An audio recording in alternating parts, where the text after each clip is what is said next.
بسم الله الرحمن الرحيم الحمد لله رب العالمين والصلاة والسلام على سيدنا ومولانا محمد وآله وأصحابه وأزواجه وذريته أجمعين. اللهم ربنا أرنا الحق حقا وارزقنا اتباعه وأرنا الباطل باطلا وارزقنا اجتنابه. اللهم أرنا حقائق الأشياء كما هي. ربنا زدنا علما وعملا وإخلاصا يا رب العالمين. اللهم انصر أولياءك في غزة وفي كل مكان. اللهم انصرهم على عدوك وعدوهم منك على كل شيء قدير. اللهم فرج عنا وعن إخواننا في غزة. اللهم نفس كربنا وكربهم. اللهم ثبت أقدامنا وأقدامهم والطف بنا وبهم يا أرحم الراحمين. وصل وسلم على سيدنا محمد وآله وأصحابه وأزواجه وذريته أجمعين برحمتك يا أرحم الراحمين.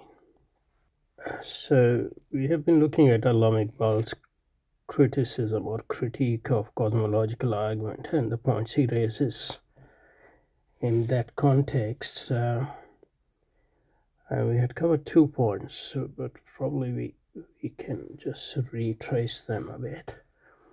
It is however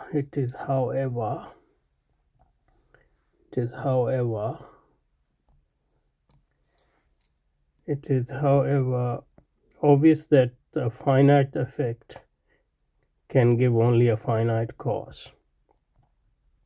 The world is a finite effect. It can give only a finite cause. Why? I don't know.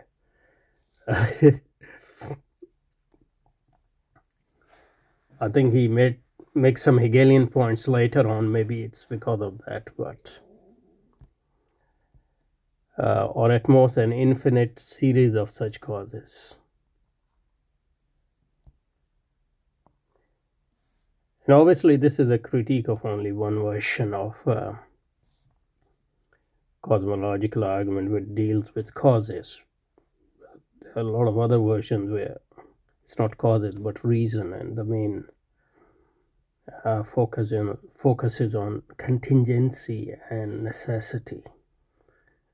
And the argument there is that the world is contingent, so it must have a reason which is non-contingent.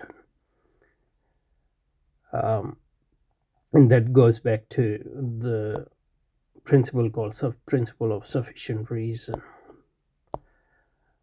So that's the requirement of reason. And obviously we can raise objections against that argument as well. So it's not clear, it's obvious that the finite effect can give only a finite cause, or at most an infinite series of such causes. The only way I can make why it's obvious, I don't know. And unless he is talking in Hegelian terms, which he is to a certain extent, that will be clear with this. So we'll just keep this thought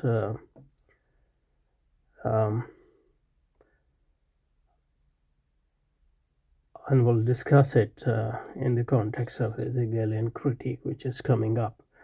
Okay, to finish the series and to elevate one member of the series to the dignity of an uncaused first cause is to set at naught the very law of causation on which the whole argument proceeds. This is more seems a more obvious criticism, because if you're saying that you need a cause, because there can't be uncaused effects, but then you say that cause doesn't have any cause, it's self-caused, then that's begging the question basically. So that's a more cogent argument, I think, and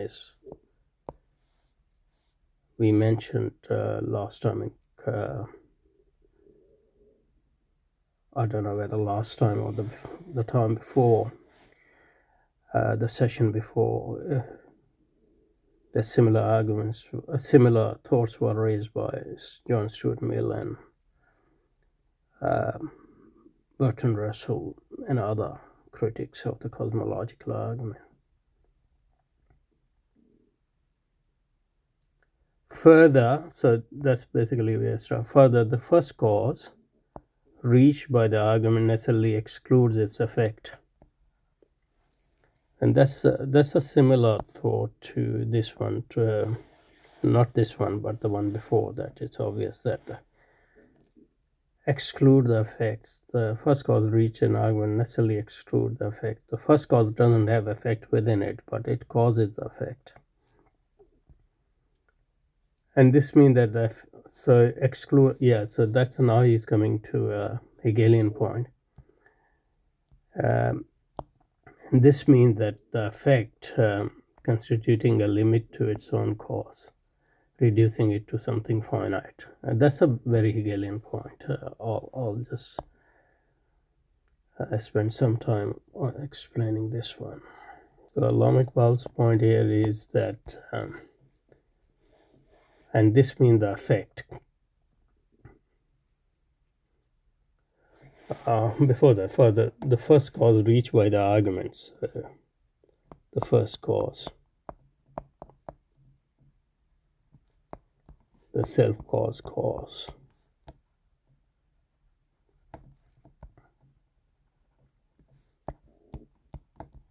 Exclude the effect that the creation.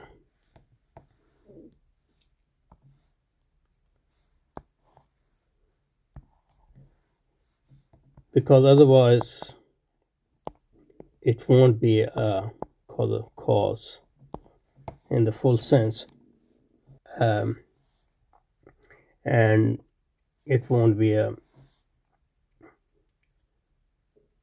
explanation according to its own criterion, which is that for every effect you need cause,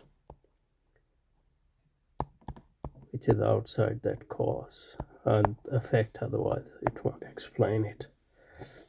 But that Iqbal says is objectionable because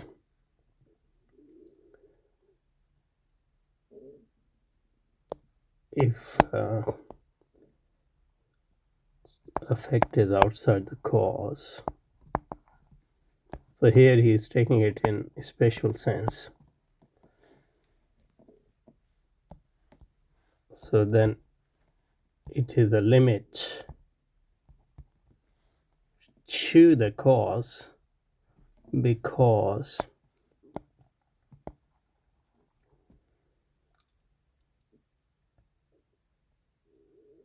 constituting a limit to its own cause reduced to something because cause is limited by what is outside it.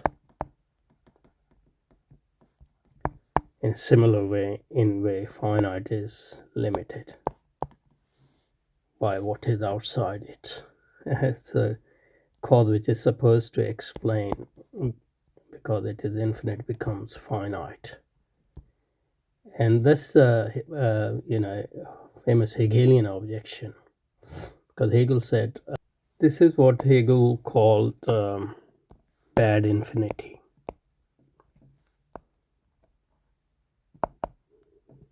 Because Hegel said that and by bad infinity, what he means is what is normally meant by infinity. And this conception of infinity, according to Hegel, is bad because it's not a positive concept.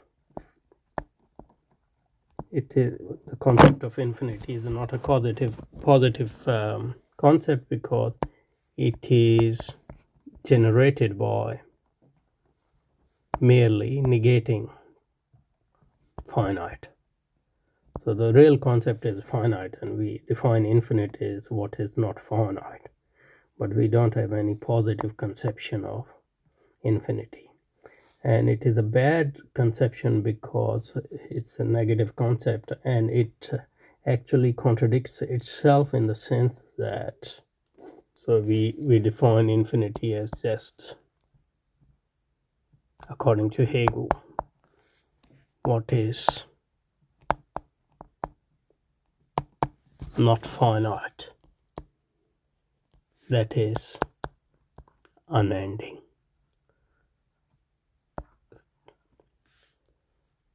And Hegel argues that this concept of infinity is fundamentally false, because it's not a positive conception. By infinity, we simply mean what is not finite. So infinity is standing in opposition to the finite. But if infinity is standing in opposition to finite,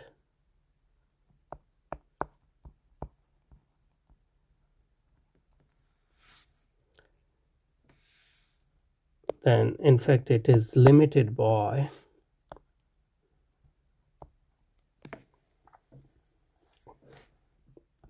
this very opposition to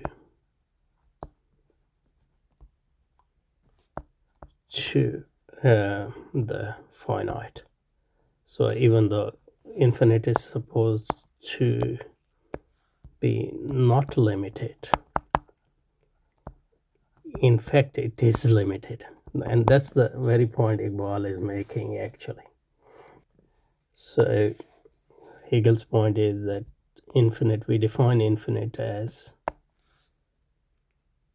not finite. Yeah, so that means that this finite is outside the infinite, which means that infinite is limited by finite from outside. That means infinite is finite. So that's a contradiction, and that's what Iqbal was saying. And especially if you, this would, I guess, and his point, Hegel's point and Iqbal's point in negative conception is generally true. But the physical analogy only seems correct if you conceive finite as finite and relationship between finite and infinite in a special term. But the general point is, I think, is still valid. So Hegel's point is that, Hegel's and Iqbal's point is that if infinite is limited in this way, then it can't be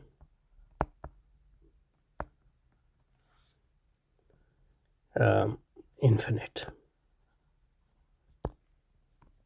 So for Hegel, we don't need to go into that, but for Hegel, infinite,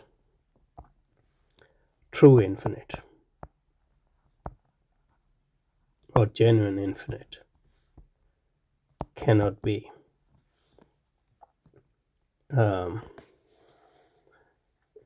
conceived in opposition to the finite. So in a sense, for Hegel, finite and infinite are actually